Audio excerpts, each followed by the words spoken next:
শ্রীমদ্ ভগবত গীতার প্রথম অধ্যায় অর্জুন বিষাদ যোগ। এই অধ্যায়টি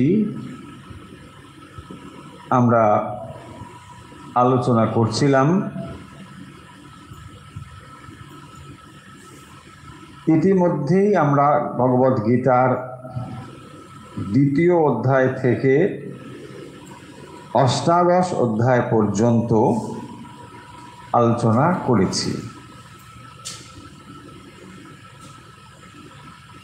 যখন ভগবত গীতার অনুধ্যান আমরা শুরু করি তখন প্রথম অধ্যায়টি আমরা বাদ দিয়েই পড়েছিলাম এবং আমরা বলেও ছিলাম যে শ্রীমদ্ ভগবত গীতার যা প্রতিপাদ্য বিষয়, প্রথম অধ্যায়ে কেবল যুদ্ধের বর্ণনা রয়েছে, তাই মূল যে বিষয় তা কিন্তু শুরু হয়েছে দ্বিতীয় অধ্যায় থেকে। তো যাই হোক, আমরা ভগবত গীতার প্রথম অধ্যায়টি পড়ছি। এর আগে আমরা যে 10টি শ্লোক পড়েছি একটু রিক্যাপ করব এবং তারপর নতুন শ্লোক পড়া শুরু করব।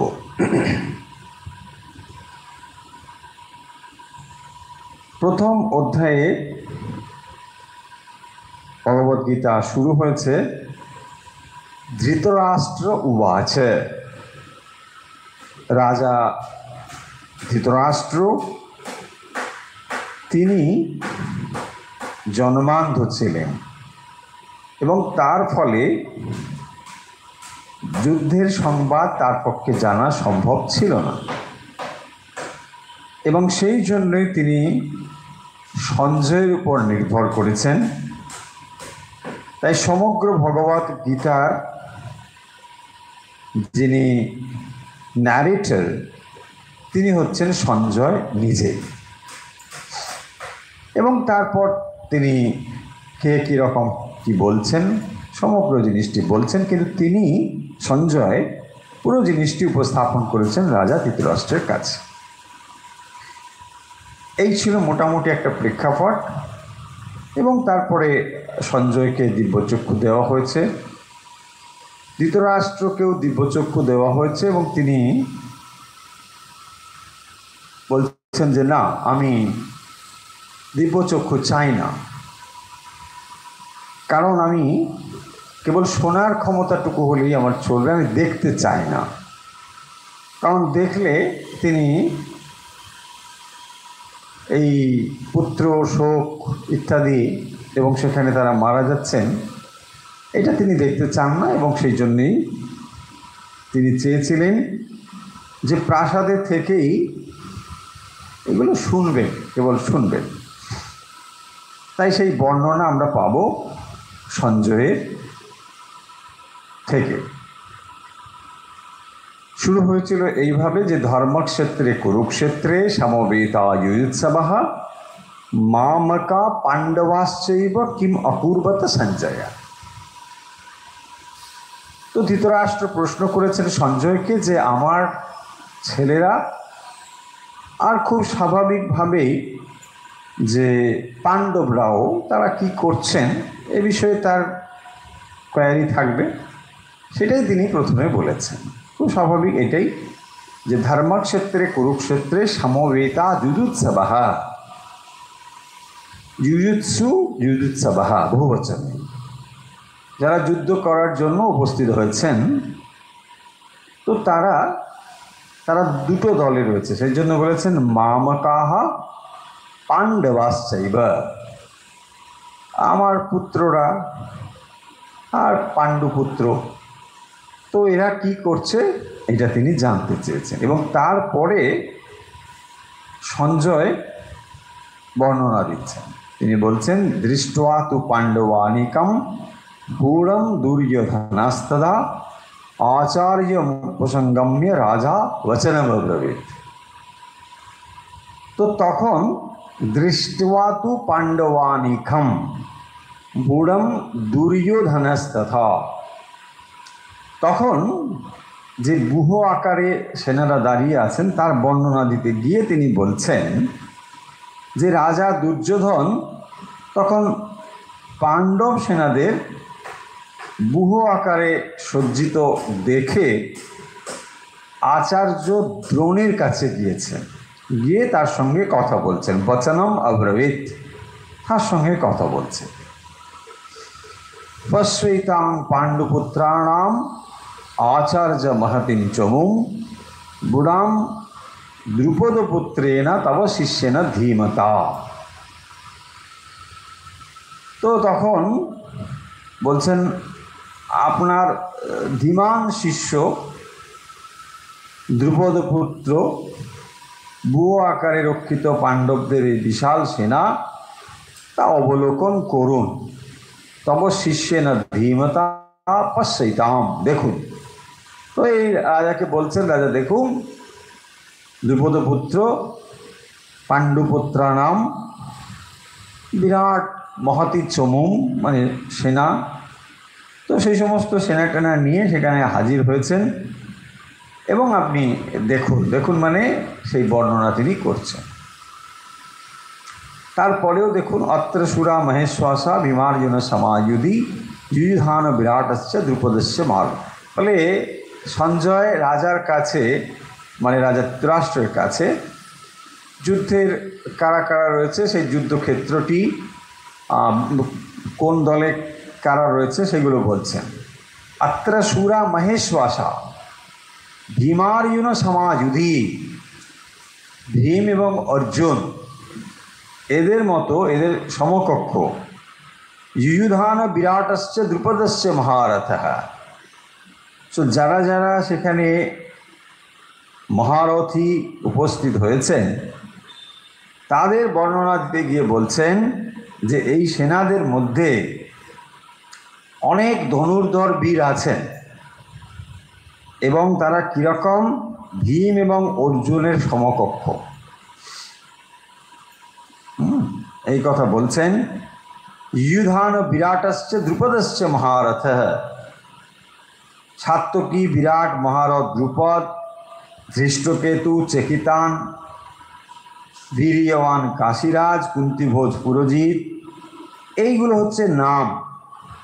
নরশ্রেষ্ঠ শৈব্য, পরাক্রান্ত যুধামন্যু, ওই যে ধৃষ্টকেতু চেকিতান, কাশীরাজশ্চ বীর্যবান, পুরোজিত, কুন্তিভোজশ্চ সভ্যশ্চ নরপুঙ্গবঃ, এদের সব নাম এখানে বলছেন। তারপরে কি বলছেন, যুধামনুশ্চ বিক্রান্ত উত্তমোজাশ্চ বীর্যবান, সৌভদ্র দ্রৌপদেয়াশ্চ সর্বৈব মহারথা। তো তিনি দ্রৌপদীর পুত্র, সুভদ্রার পুত্র অভিমন্যু, এরা যে সব রয়েছেন তা 4, 5, 6 এই শ্লোকে বর্ণিত হলো। এই মহারথা মানে মহারথী যারা আছেন তাদের সব বর্ণনা তিনি দিলেন। अस्माकन्तु विशिष्टाजे तान्निबोधो द्विजोत्तमा नायका मम सन्न्यस्य संगार्थम तान ब्रवीते। তারপরে 7 নম্বরে আমরা কি দেখতে পাচ্ছি না, 7 নম্বরে বলছেন যে তাদের পক্ষে যারা বিশিষ্ট যোদ্ধা এবং সেনাপতি আছেন তাদের কথাও তিনি বলছেন। তাহলে পাণ্ডবদের পক্ষের কথা বলেছেন, এবারে ধৃতরাষ্ট্রের পক্ষে বা কৌরবদের পক্ষে কারা আছেন তাদের কথাও বলছেন। সেই জন্য এখানে বলেছেন अस्माकन्तु, আমাদের।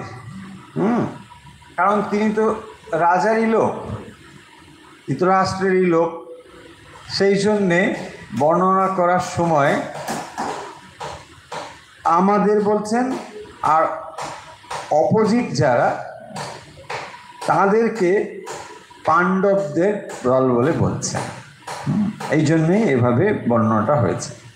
अस्माकन्तु তার মানে এখানে তার সঙ্গে যে ঘনিষ্ঠতা রয়েছে, সেই ঘনিষ্ঠতা বোঝানোর জন্যই अस्माकन्तु, কারণ তিনি তো তার রাজকর্মচারী।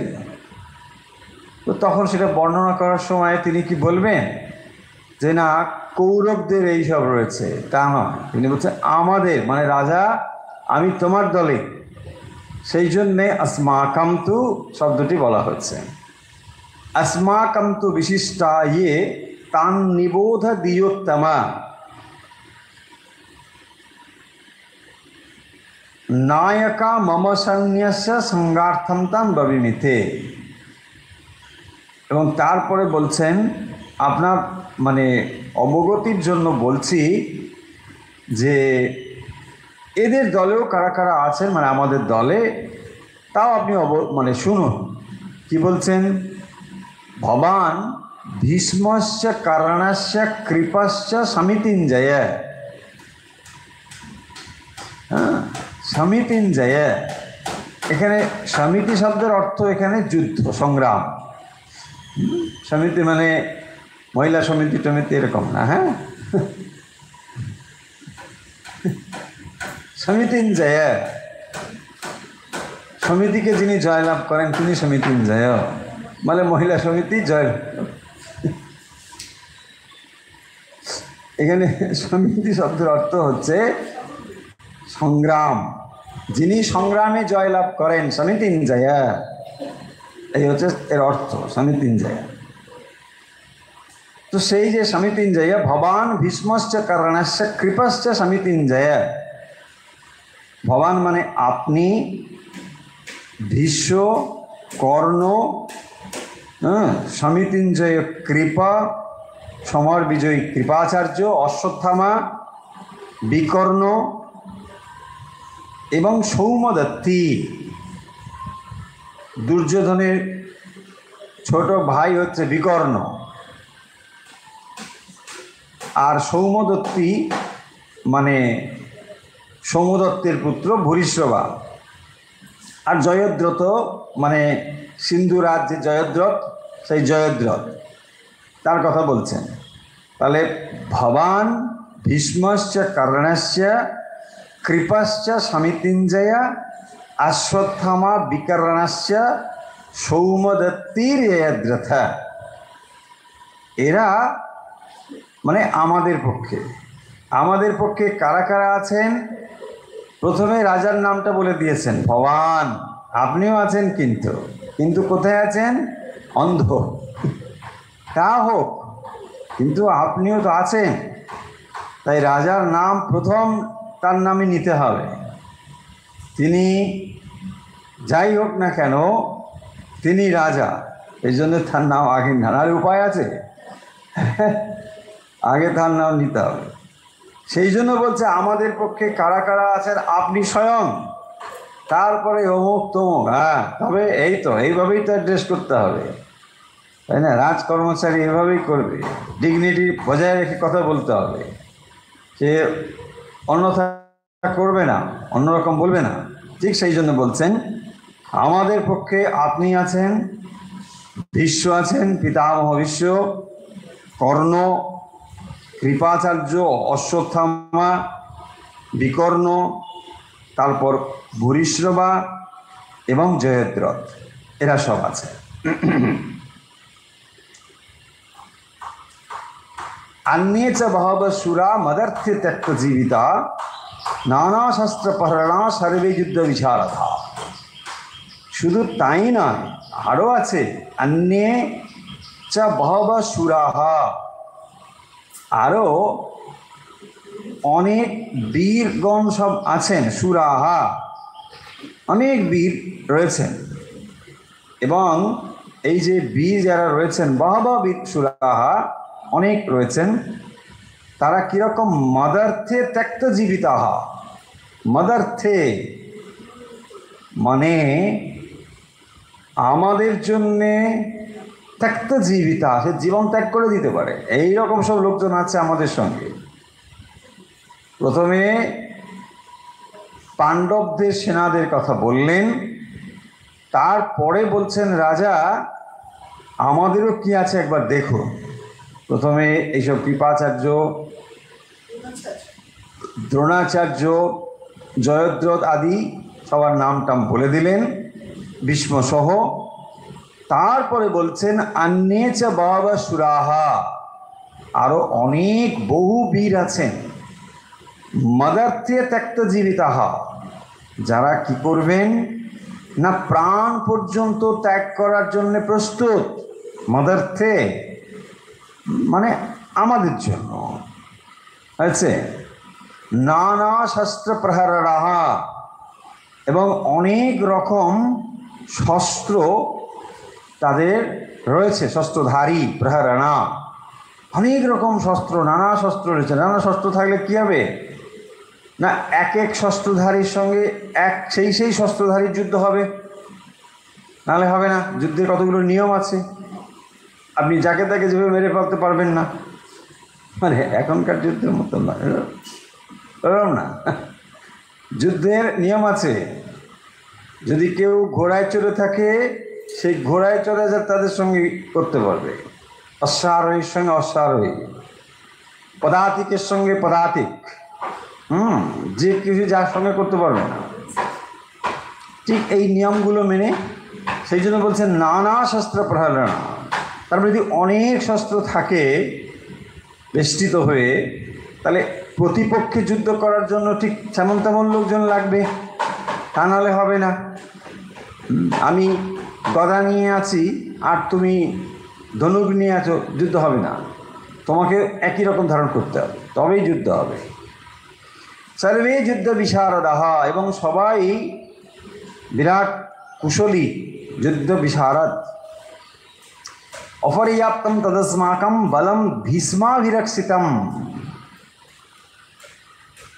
অপর্যাপ্তম তদস্মাকম বলম ভীষ্মাভিরক্ষিতম। ভীষ্মাভিরক্ষিত, ভীষ্মাভিরক্ষিতম, অভিরক্ষিতম, তাহলে ভীষ্ম পিতামহ ভীষ্ম, তিনি যেভাবে অভিরক্ষিত করছেন, রক্ষা করছেন। অপর্যাপ্তম মানে প্রচুর,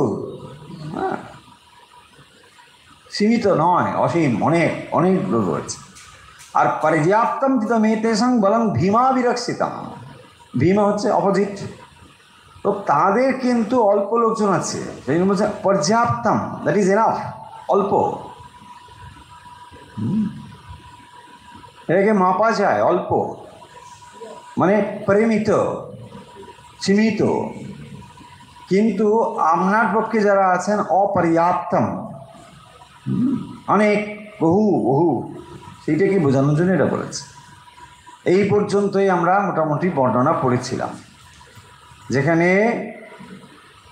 সঞ্জয় রাজার কাছে যুদ্ধের বর্ণনা করতে গিয়ে দুই পক্ষের কারা কারা রয়েছেন তার বর্ণনা করেছে। এই মোটামুটি আমরা দেখেছি। চলুন তাহলে একটু একটু করে আমরা 11 নম্বরটা পড়ে ফেলি। আয়ানেষু চ সর্বেষু যথা ভাগমবস্থিতাঃ ভীষ্মমেবাভিরক্ষन्तু ভবন্তঃ সর্ব এব হি। 11 নম্বর শ্লোক।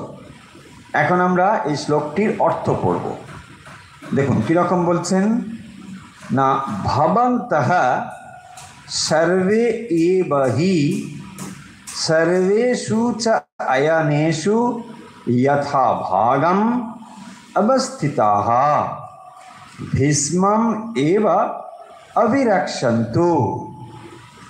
ভবন্তঃ, ভবন্তঃ মানে আপনারা, ভবান তার বহুবচনে ভবন্তঃ, আপনারা, সর্বে এব হি সকলেই, সর্বেষু চ আয়ানেষু, আয়ান শব্দের অর্থ হচ্ছে বুহ, মানে প্রবেশদ্বার, বুহ। সর্বেষু চ আয়ানেষু, সমস্ত বুহের প্রবেশদ্বারে, যথা ভাগম, যথা ভাগম মানে বিভাগ অনুসারে, ডিপার্টমেন্ট অনুযায়ী, কারণ কী অনুযায়ী ভাগ হবে? পদাতিক, সৈন্য, অশ্বারোহী ভাগ হবে সব। ঠিক সেই রকমভাবে যে ব্যুহটি সাজানো হয়েছে সেই কথাই বলছেন। যথা ভাগম অবস্থিতাহ, অবস্থিত হয়ে ভীষ্মম এব অভিরক্ষন্তু, বিশ্বকেই রক্ষা করতে থাকুন। এটা বলছেন আয়ানেষু চ সর্বেষু যথা ভাগম অবস্থিতাহ ভীষ্মমেব অভিরক্ষন্তু ভবন্ত সর্বৈবহি। মানে সবাই তখন ওই যে যার বিভাগ অনুসারে বৃহদ্বারে অবস্থিত হয়ে ভীষ্মকেই সবাই রক্ষা করুন, এইটি বলছেন। কারণ ভীষ্ম হচ্ছে কে? ভীষ্ম হচ্ছে কুরুদের সেনাপতি, এবং এই সেনাপতিকে রক্ষা করতে হবে। সেই জন্য বলছেন যে এটা করতে থাকুন, রক্ষা করুন। কিন্তু দেখুন, ভীষ্মকে কেউ হারাতে পারবে না, ভীষ্ম অপরাজেয়। কিন্তু একটা মজা আছে যে শিখণ্ডী যদি সামনে এসে হাজির হয় তাহলে ভীষ্ম কিন্তু আর অস্ত্র ধরবেন না, এ তার প্রতিজ্ঞা আছে। শিখণ্ডীর সঙ্গে করবেন না যুদ্ধ। তিনি আজীবন ব্রহ্মচারী, এবং সেই জন্য তিনি দৃঢ় ব্রত ধারণ করেছেন। ভীষ্ম সেই জন্য ভীষণ ব্রত ধারণ করেছেন, সেই শিখণ্ডীর সঙ্গে যুদ্ধ করবেন না। সেই জন্যে তিনি অপরাজেয় জেনেও সবাইকে বলছেন যে ভীষ্মকেই অভিরক্ষন্তু, রক্ষা করুন, মানে সবাই ওকে প্রোটেক্ট করুন। না হলে কী হবে, যে যুদ্ধটা ঠিক মতো অগ্রসর হবে না। সেনাপতি রয়েছেন ভীষ্ম নিজেই, তিনি অপরাজেয় ঠিকই, কিন্তু যদি এরা শিখণ্ডীকে সামনে দাঁড় করে দেয় তাহলে কিন্তু যুদ্ধের স্ট্র্যাটেজিটা চেঞ্জ হয়ে যাবে। সেই কারণের জন্য রয়েছে। আসছি ধীরে ধীরে। আয়ানেষু বাংলায় বলে না, শিখণ্ডী সামনে দাঁড় করে দিল, এসব আছে না বাংলায়, এটা প্রবচনই হয়ে গেছে। আয়ানেষু চ সর্বেষু, দেখুন একটু অর্থ বুঝি। আয়ানেষু চ সর্বেষু যথা ভাগম অবস্থিতাহ। অবস্থিতাহ তো ঠিকই আছে, যথা ভাগম, ভাগম মানে বিভাগম, যথা বিভাগম মানে যেমন যেমন বিভাগ করা হয়েছে সেই বিভাগ অনুযায়ী এক একটা ব্যূহ রচিত হয়েছে।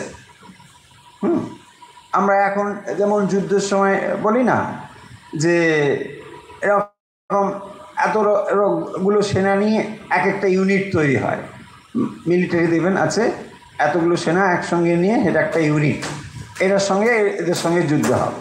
তো এই যে ব্যাপারগুলো ঠিক তখনও ওরকম ছিল, একটু অন্যরকম, কিন্তু সেটা ব্যূহ, মানে তার মধ্যে সমস্ত রকম সেনা থাকবে, সেগুলো নিয়ে এক একটা স্ট্র্যাটেজি তৈরি করে একটা যুদ্ধের পরিকল্পনা করা হয়। সেইগুলোকে বলেছেন যথা ভাগম, সেইগুলোকে অবস্থান করুন। ভীষ্মমেবা অভিরক্ষন্তু ভবন্ত সর্বৈবহি, এবং সেটাকে সবাই রক্ষা করতে বলছেন। তারপরে দেখুন, তস্য সংজনয়ন হর্ষম কুরু বৃদ্ধ পিতামহ সিংহনাদম বিনাদচ্ছৈ শঙ্কম দদ্মৌ প্রতাপবান।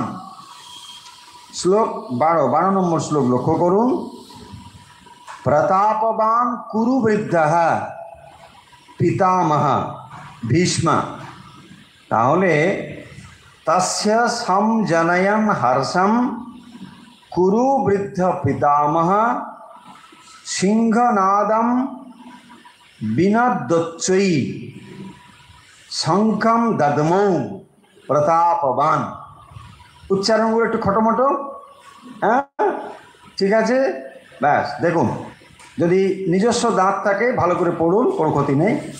তস্য সংজনয়ন হর্ষম কুরু বৃদ্ধ পিতামহ সিংহনাদম বিনদ্যোচ্চৈ শঙ্খম দদ্মৌ প্রতাপবান। তাহলে প্রতাপবান, প্রতাপবান সহজ অর্থ বাংলায় রয়েছে, হ্যাঁ, যার প্রতাপ আছে, প্রতাপবান, প্রতাপশালী। কীরকম? কুরু বৃদ্ধা, হ্যাঁ, কুরুকুলের প্রবীণ পিতামহ ভীষ্ম। দেখবেন সমগ্র মহাভারতে সেই শুরু থেকে একেবারে কাহিনী, পিতামহ ভীষ্ম কিন্তু একেবারে সব সময় আছেন। মানে তার সময়ে কত জেনারেশন হয়ে গেল, কিন্তু তিনি আছেন। তো সেই জন্যে, কারণ তাকে এই সিংহাসনের দায়িত্ব তার, এই যে রাজ সিংহাসন, তার উত্তরাধিকারী তিনি। কিন্তু তিনি যেহেতু প্রতিজ্ঞা করেছেন যে তিনি কখনো রাজা হবেন না, কারণ সত্যবতীকে তিনি কথা দিয়েছেন, তাই না? শান্তনু সত্যবতী কাহিনী মনে আছে তো সব। তো তখন তিনি বলেছিলেন যে তিনি কখনো রাজ সিংহাসনে বসবেন না, কিন্তু এই রাজ সিংহাসনের দায়িত্ব তার, তাকে রক্ষা করার দায়িত্ব। এবং সেই জন্যই দেখবেন আজীবন তিনি তাই করেছেন, পিতামহ। যাই হোক, সেগুলো কাহিনী পর্বের কথা। তস্য সংজনয়ন হর্ষম কুরু বৃদ্ধ পিতামহ সিংহনাদ বিনদ্দচ্চৈ শঙ্কম দদ্মৌ প্রতাপবান। তাহলে প্রতাপবান, প্রতাপশালী কুরু বৃদ্ধ, মানে কুরুকুলের তিনি প্রবীণ বৃদ্ধ, পিতামহ তস্য মানে দুর্যোধনের, হর্ষম আনন্দ, সমজনয়ন, সমজনয়ন মানে সৃষ্টি করার জন্যে, সমজনয়ন তৈরি করার জন্য, আনন্দ উৎপাদনের জন্য বা আনন্দ বৃদ্ধির জন্য, উচ্চৈ, দেখুন ওই যে রয়েছে না উচ্চৈ বিনাদ্যচ্চৈ, এখানে উচ্চৈ বিনাদ্য, বিনাদ্যা যুক্ত উচ্চৈ বিনাদ্যচ্চৈ, হ্যাঁ, সিংহনাদম, সিংহনাদ, তারপরে শঙ্খম, শঙ্খ, দদ্মৌ বাজালেন।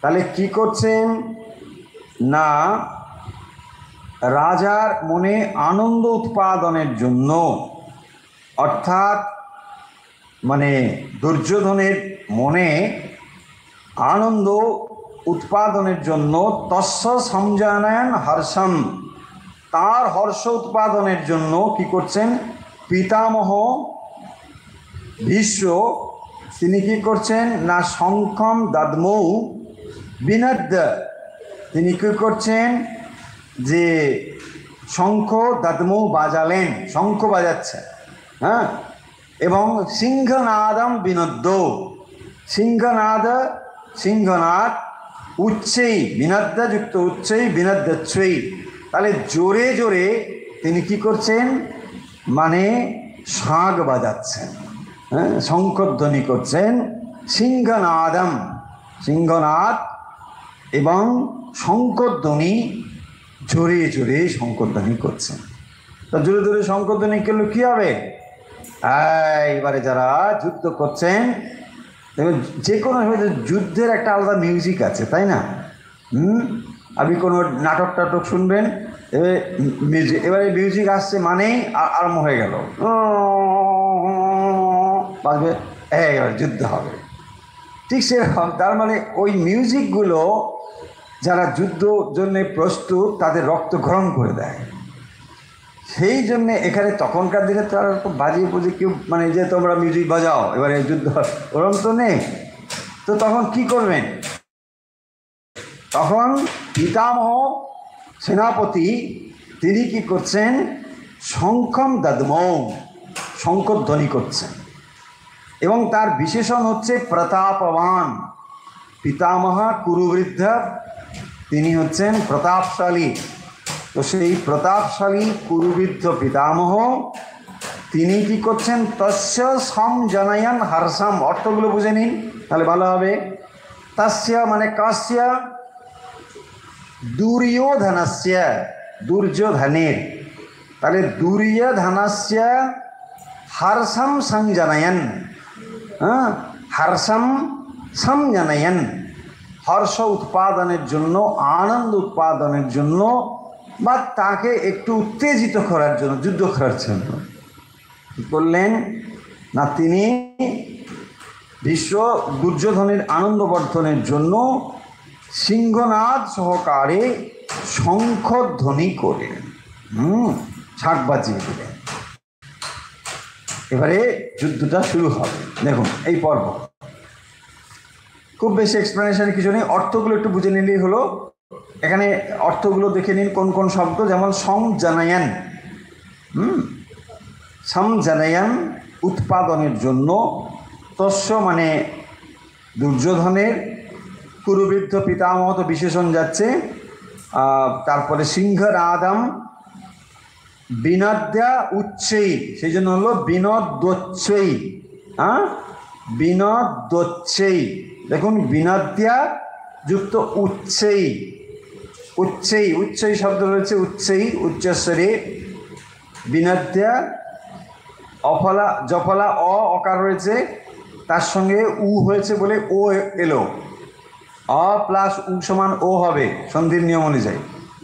বিনদ্যা জফলা থাকলে ওখানে কি হয়েছে, অ মানে এন্ডিং হচ্ছে অ এন্ডিং, তাহলে অ এন্ডিং প্লাস ওখানে রয়েছে উ, তাহলে অ প্লাস উ সমান হবে ও, সেই জন্যে বিনদ্যোচ্চৈ। শঙ্খম প্রতাপবান, তাহলে এই তিনটে শব্দ দেখুন, প্রতাপবান পিতামহা কুরুবৃদ্ধা, এগুলো বিশেষণ যাচ্ছে কার, পিতামহে। তারপরে শঙ্খম সিংহনাদম দদ্মৌ, বাজালেন, হয়েছে পরিষ্কার। চলুন এর পরেরটা পড়ে নিই, খুব বেশি এগুলো নেই, অর্থটা বুঝে নিলেই হবে, আর মূল জিনিসটা কি ঘটতে চলেছে এইটা। তত শঙ্খাশ্চ ভীর্যশ্চ পাণবানক গোমুখা সহসৈবাবনন্তস সশব্দাস্তু মূলো ভব। 13 নম্বর শ্লোক কি বলছেন, ততঃ, ততঃ মানে হচ্ছে এরপর, ততঃ কিম, ততঃ কিম আছে না, ততঃ মানে তারপর, এরপর কি, এরপর কি, ততঃ কিম, ততঃ কিম, এখানে সে ততঃ, ততঃ মানে হচ্ছে তারপর কি হলো না, শঙ্খাঃ ভীর্যঃ চ ভীর্যশ্চ, তাহলে শঙ্খ এবং ভেরি, শঙ্খ ভেরি, শঙ্খাশ্চ ভীর্যশ্চ, শঙ্খ এবং ভেরি, পাণব আনক গোমুখাহ, এগুলো এক এক ধরনের, মানে তখনকার দিনে এগুলো হচ্ছে রণবাদ্য, তখনকার দিনে এই সমস্ত রণবাদ্য ব্যবহার করা হতো, এগুলো যুদ্ধক্ষেত্রে দরকার হতো, সেইগুলোর না বলছেন শঙ্খ ভেরি, তারপরে পাণব আনক গোমুখা, বুঝছে, এগুলো হচ্ছে বাদ্যযন্ত্রের নাম। মানে পাণব মানে ঠিক মৃদঙ্গ ধরনের একটা জিনিস, তারপরে ঢাক আনক, আর গোমুখ এও হচ্ছে ওই রকম একটা রণশঙ্খ, এইসব তখনকার দিনে যা ব্যবহার করা হতো, সেই জন্য বলছেন ততঃ শঙ্খাশ্চ ভেরিয়শ্চ পাণবানক গোমুখাহ, বিশেষণ এইগুলো বহুবচন হলো, সেই জন্য অবশেষে বহুবচন করা হয়েছে, গোমুখাহ। তারপরে শঙ্খ ভেরি পাণব আনক এবং গোমুখা, তারপরে কি বলছেন দেখুন একটা একটা করে, সহসা এবা, তৎক্ষণাৎ একসঙ্গে, সহসা এবা অব্যাহন্যন্ত, অব্যাহন্যন্ত বেজে উঠলে, সহ মানে সেই শব্দ, রণবাদ্য তুমুলঃ ভীষণ, অভবৎ মানে হলো, তাহলে কি হলো, অব্যাহন্যন্ত বেজে উঠলে, সহসা एव अभ्यहन्यन्त सशब्दस्तुमुलो भवत्। हाँ, शब्द এই যে এইসব নানা কিছু যে বাজলো সেই শব্দ কি হলো না তুমুলো ভবৎ। হ্যাঁ, মানে একেবারে সাংঘাতিক অবস্থা ধারণ করলো, ভীষণভাবে একটা তুমুল শব্দ তৈরি হলো। বাংলায় বলে না তুমুল শব্দ, তো এখানে আছে তুমুলো ভবৎ। হ্যাঁ, মানে একটা বিরাট একটা শব্দ, এতগুলো জিনিস যদি একসঙ্গে বাজতে থাকে একটা বিরাট শব্দ তৈরি হয়েছে, সেইটাই বলছে। তাহলে তাতাহা যুদ্ধের বর্ণনা, তাতাহা শঙ্খাশ্চ ভৈর্যশ্চ পণবানক গোমুখাঃ সহসৈবাভ্যন্নন্ত সহসা এব অভ্যহন্যন্ত সশব্দস্তुमुलो ভবৎ। এর দ্বারা যে যুদ্ধ তার বর্ণনা করা হয়েছে, এবং এখান থেকে আমরা জানতে পারি তখনকার দিনে রণবাদ্য কী কী ব্যবহার করা হতো মহাভারতের যুগে, সেগুলো কিন্তু এখান থেকে জানা যায়। কী কী জিনিস ব্যবহার করতো এবং যুদ্ধের কী কী বর্ণনা, তার দ্বারা বোঝা যায় যে যুদ্ধ মানে একটা বিশৃঙ্খল অবস্থা নয়, অত্যন্ত শৃঙ্খলাবদ্ধভাবে একটা যুদ্ধ হবে। সেখানে কতগুলো নিয়ম থাকবে, যে যাকে তাকে যেমন তেমন করে যে মেরে দিলেই হয়ে যাবে তা নয়। খুবই নিয়ম শৃঙ্খলাভাবে ধর্মক্ষেত্রে, কুরুক্ষেত্রে ধর্মযুদ্ধ, এবং সেভাবেই যুদ্ধের নিয়ম মেনে যুদ্ধ হবে। প্রত্যেকটি ক্ষেত্রে যুদ্ধেরও একটা নির্দিষ্ট নিয়ম রয়েছে, যে কেউ যুদ্ধের নিয়মকে অতিক্রম করে যেতে পারবে না। এখনকার মতন নয়, মানে গোপনে গিয়ে এরকম করে দেবেন, এইসব চলবেই না। ততঃ শঙ্খাশ্চ ভৈর্যশ্চ পণবানক গোমুখাঃ সহসৈবাভ্যনন্ত সশব্দস্তुमुलो ভবৎ। ऐसे তাহলে সহসা এব অভ্যহন্যন্ত, সহসা এব অভ্যহন্যন্ত সশব্দস্তुमुलो ভবৎ। তাহলে কি হলো না এই সমস্ত রণবাদ্যগুলো বাজার ফলে একটা তুমুল শব্দ, বিপুল একটা শব্দ তৈরি হলো। সিম্পল ব্যাপার, এটা এমন কিছু নেই।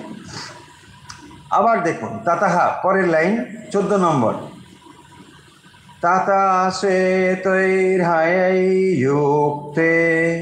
মহাতি সন্দনে স্থিতো মাধব পাণ্ডবশ্চৈব দিব্যৌ শঙ্খো প্রদাবনতু। তাতাহা মানে আবার তারপরে শ্বেতৈ আয়ৈ যুক্তে, দেখুন সন্ধি ভেঙে ভেঙে পড়ছি। তাতাহা তারপরে শ্বেতৈ হায়ৈ যুক্তে, শ্বেতৈ হায়ৈ যুক্তে, তার মানে শ্বেতবর্ণ ঘোড়া, অশ্ব, শ্বেতবর্ণ যে অশ্ব যুক্ত হয়ে মহতি সন্দনে স্থিত, মহতি সন্দনে স্থিত, মহতি মানে অনেক, বিরাট, সন্দনে রথে, স্থিত মানে অবস্থিত বা আরূঢ়, মাধব শ্রীকৃষ্ণ চ পাণ্ডব চ মানে অর্জুন, দিব্য সুন্দর, শঙ্খ, শঙ্খ দুই শঙ্খ, প্রদব্নতু বাজালেন। তাহলে কে বাজালেন? তত তারপরে শ্বেতৈ হায়ৈ যুক্তে, হায়া মানে অশ্ব ঘোড়া, হায়া, শ্বেতৈ হায়ৈ, হায়া মানে হচ্ছে অশ্ব, আর বিশেষ এবং বিশেষণে একই রকম বচন হবে। তাই জন্য দেখুন শ্বেতৈ হায়ৈ, হ্যাঁ, হায়া হায়ৈ শ্বেতৈ, ঠিক এইরকমভাবে বিশেষ্য বিশেষণের সঙ্গে একই বচন হবে, বিভক্তি এবং বচন একই হয়, তাই হয়েছে ব্যাকরণের নিয়ম অনুযায়ী। তাহলে তাতাহা তারপরে শ্বেতৈ হায়ৈ যুক্তে, শ্বেত মানে অশ্ব সাদা ঘোড়াতে, সাদা ঘোড়া যুক্ত কি না মহতি সন্দনে স্থিত, মহতি সন্দনে স্থিত, হ্যাঁ, মহতি সন্দনে রথে, সন্দনে মানে রথে, তাহলে বিরাট রথে অবস্থিত বা আরূঢ় হয়ে কারা আসছেন? দেখুন দ্বিবচন রয়েছে এখানে, দিব্যৌ শঙ্খৌ মাধবঃ, তাহলে কে আসছেন সেখানে? মাধবঃ পাণ্ডবশ্চৈব, পাণ্ডব এবং মাধব, মাধব মানে ভগবান শ্রীকৃষ্ণ, সেই জন্য বলছেন শ্রীকৃষ্ণ এবং পাণ্ডব, অর্জুন, দিব্যৌ, হ্যাঁ, দিব্য শঙ্খ, শঙ্খ, দুটি শঙ্খ, দ্বিবচন। প্রদপ্নতু মানে হচ্ছে বাজালেন, প্রদপ্নতু মানে বাজালেন। তাহলে কি হলো? 14 নম্বরের অর্থ কি না, সাদা ঘোড়া, শ্বেতই এই যুক্তে, তার মানে একটা এমন রথে করে এলেন, সন্ধানে রথে, সেই রথে সাদা ঘোড়া আছে, হয়েছে সাদা ঘোড়াযুক্ত যে রথ, সেই রথে ভগবান শ্রীকৃষ্ণ এলেন এবং পাণ্ডবশ্চৈব, পাণ্ডবও সেখানে রয়েছে। পাণ্ডব এবং শ্রীকৃষ্ণ এসে হাজির, তাদের সঙ্গে কি রয়েছে? দিব্য শঙ্খ রয়েছে, সেই দিব্য শঙ্খতে তারা বাজালেন। কারণ দেখুন ওপক্ষে পিতামহ বাজিয়ে দিয়েছে, পিতামহ যখন বাজিয়ে দিয়েছে তাহলে এখানে চ্যালেঞ্জ অ্যাকসেপ্ট করতে হবে, ইয়াস আই এম রেডি, হ্যাঁ হয়ে গেল। এটি কী হল? ঘোড়া ডাকলো হতে পারে, যাই হোক। তাহলে 13 নম্বর 14 নম্বরে কী হলো? তাহলে দেখুন প্রথমে 12 নম্বর থেকে 13 নম্বর পর্যন্ত দেখুন, সেখানে কি হচ্ছে না, পিতামহ ভীষ্ম শঙ্খম দদ্মৌ প্রতাপবান, তিনি কী করছেন না, অন্যান্য যে রণবাদ্য সেগুলো নিয়ে পিতামহ স্বয়ং মানে শঙ্খ বাজিয়ে দিয়েছেন। এবং তারপরে তাতাহা শ্বেতৈ আয়ে যুক্তে মহাতি সন্দনে স্থিত অবস্থিত হয়ে সন্দনে রথে, তাহলে শ্বেতযুক্ত, শ্বেত অশ্বযুক্ত যে রথ, সেই রথে মাধব পাণ্ডবশ্চৈব, মাধব রয়েছেন ভগবান শ্রীকৃষ্ণ এবং পাণ্ডব, তারা উপস্থিত হওয়াতে শঙ্খং দদ্মৌ দিব্য শঙ্খং প্রদপ্নতু, তো সেখানে দিব্য শঙ্খ তারা বাজালেন। পরিষ্কার হয়েছে? চল এবারে বাড়ি সুন্দর সুন্দর বর্ণনা। পাঞ্চজান্যাম ঋষিকেশ দেবদত্তম ধনঞ্জয় পৌণ্ড্রম দধ্মো মহাশঙ্খম ভীমকর্মা বৃকোদর। বাড়ি সুন্দর বর্ণনা এখানে রয়েছে। আমরা পড়ছি যুদ্ধের বর্ণনা, কুরুক্ষেত্র যুদ্ধের বর্ণনা প্রথম অধ্যায়ে যেভাবে সঞ্জয় বলছেন, আমরা সেই অংশ পড়ছি। কি বলছেন দেখুন, ঋষিকেশাহ মানে ভগবান শ্রীকৃষ্ণ, পাঞ্চজন্যম, পাঞ্চজন্য যে শঙ্খ, তাকে পাঞ্চজন্য, শ্রীকৃষ্ণের শঙ্খের নাম। ধনঞ্জয়া অর্জুন, এটা কি? দেবদত্তম, তাহলে অর্জুনের শঙ্খের নাম কি? দেবদত্ত। তারপরে হ্যাঁ দেবদত্ত, নরেন্দ্রনাথ দত্ত, দেবদত্ত একসঙ্গে, হ্যাঁ দেবদত্ত বলছে নরেন দত্ত, হ্যাঁ বলছে এরকম দত্ত, তার মানে একটা টাইটেল পাওয়া গেল, এরকম না, এরকম গবেষক হলে মুশকিল। হ্যাঁ বলছে ও হ্যাঁ, তখন থেকে তখনকার যে দত্ত, তখনও দত্ত ছিল। কি দত্ত? দেবদত্ত। হ্যাঁ হ্যাঁ, সব আধুনিক গবেষক এরকম সব বেরোবে, দত্ত। তাহলে দেবদত্ত হয়েছে পাঞ্চজন্যম ঋষিকেশ দেবদত্তম ধনঞ্জয়। পরিষ্কার।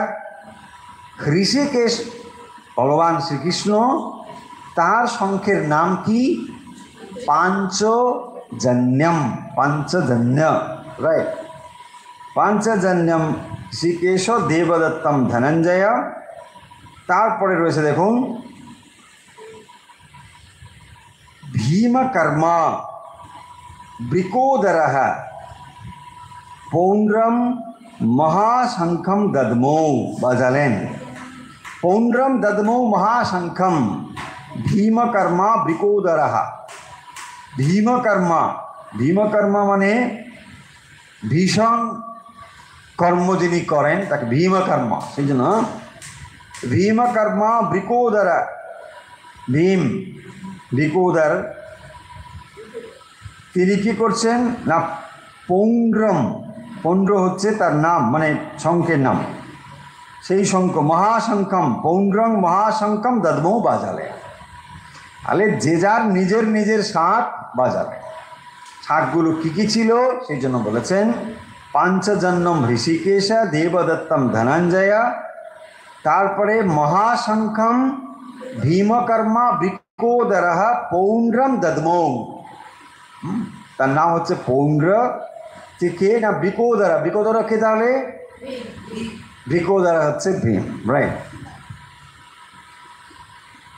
তিনি পৌণ্ড্রম দদ্মৌ, তার শঙ্খ হলো পৌণ্ড্র এবং সেইটিকে বাজালেন মহাশঙ্খম। তাহলে এই মহাশঙ্খ তারা ধ্বনিত করলেন বা বাজালেন। পাঞ্চজন্যম ঋষিকেশ দেবদত্তম ধনঞ্জয় পৌণ্ড্রম দদ্মৌ মহাশঙ্খম ভীমকর্মা বৃকোদরः। অনন্ত বিজয়ম রাজা কুন্তিপুত্র যুধিষ্ঠিরः নকুল সহদেবশ্চ সুঘোষ মণিপুষ্পকৌ। 16 নম্বরে দেখুন কি বলছেন, কুন্তিপুত্রः, তাহলে কুন্তির পুত্র রাজা যুধিষ্ঠির। অনন্ত বিজয়ম রাজা কুন্তিপুত্র যুধিষ্ঠির, কুন্তির পুত্র রাজা যুধিষ্ঠির অনন্ত বিজয় নামক শঙ্খ। এই জন্য বলতে দেখুন অনন্ত বিজয়ম রাজা কুন্তিপুত্র যুধিষ্ঠিরः নকুল সহদেবশ্চ সুঘোষ মণিপুষ্পকৌ। তারাও কি করলেন না সহদেব সুঘোষ মণিপুষ্পকৌ মানে সুঘোষ এবং মণিপুষ্পক, এই হচ্ছে দুটি শঙ্খের নাম। তাকে দ্বিবচনে পুষ্পকৌ, দেখুন এই জন্য হয়েছে এখানে সুঘোষা মণিপুষ্পকৌ নকুল সহদেবশ্চ, নকুলः চ সহদেবः চ নকুল সহদেবশ্চ সুঘোষা মণিপুষ্পকৌ। তাহলে সুঘোষা আর মণিপুষ্পকা এই দুটো হচ্ছে আলাদা শঙ্খ, সেই জন্যে দ্বিবচনে হয়েছে মণিপুষ্পকৌ। আর তারপরে এটা হচ্ছে যে তারা দদ্মৌ বাজালেন। অনন্ত বিজয়ম রাজা কুন্তিপুত্র যুধিষ্ঠির নকুল সহদেবশ্চ সুঘোষ মণিপুষ্পকৌ হয়েছে। তাহলে এখন কে কে কি বাজাচ্ছেন সেটা দেখাচ্ছেন। প্রথমেই হচ্ছে ভগবান শ্রীকৃষ্ণ। ভগবান শ্রীকৃষ্ণের শঙ্খের নাম কি? পাঞ্চজন্যম, পাঞ্চজন্য। তারপরে অর্জুন, অর্জুনে হচ্ছে দেবদত্ত। ভীম, ভীমের হচ্ছে কি পৌণ্ড্র, পৌণ্ড্র। তারপরে রাজা যুধিষ্ঠির অনন্ত বিজয়ম, অনন্ত বিজয়। তারপরে দেখুন বাকি থাকলো কে, তাহলে অর্জুন, ভীম, তারপরে যুধিষ্ঠির, তারপরে নকুল সহদেব। তাহলে নকুল এবং সহদেবের শঙ্খের কি নাম? সুঘোষা মণিপুষ্পকা, সুঘোষা মণিপুষ্পক। তাহলে এই যে দুটি, সেই মণিপুষ্পক এবং সুঘোষ, এই রকম দুটি শঙ্খ তারা দদ্মৌ। তাহলে দদ্মৌটা এই যে ক্রিয়াপদ এখানে রয়েছে দদ্মৌ, এটা সবার সঙ্গে অন্বয় করতে হবে। মানে এগুলো সবার ক্রিয়াপদ। দদ্মৌ বাজালেন, কে বাজালেন? যে যার নিজের নিজের শাঁখ বাজালেন, অপরের শাঁখ কেউ বাজাচ্ছে, নিজের নিজের শাঁখ বাজাচ্ছে। পাঞ্চজন্যম ঋষিকেশা দেবদত্তম ধনঞ্জয়া পৌণ্ড্রম দদ্মৌ মহাশঙ্কম ভীমকর্মা বিকোদরः অনন্ত বিজয়ম রাজা কুন্তিপুত্র যুধিষ্ঠিরা নকুল সহদেবশ্চ সুঘোষা মণিপুষ্পকো। হচ্ছে দেখুন, যে যা শাঁখ বাজিয়ে দিল। কোথায়? 15 এবং 16 নম্বরে শঙ্খধ্বনি হয়ে গেল। যুদ্ধের বর্ণনা। এখন বেশি পড়লে বলছে মহারাজ একদিনেই সব শেষ করে দিলেন। না, এই রথের মতো একটু করে এগোবে, একটু করে পিছন। এখন রথের সময় চলছে তো, সেই জন্য রথে দেখবেন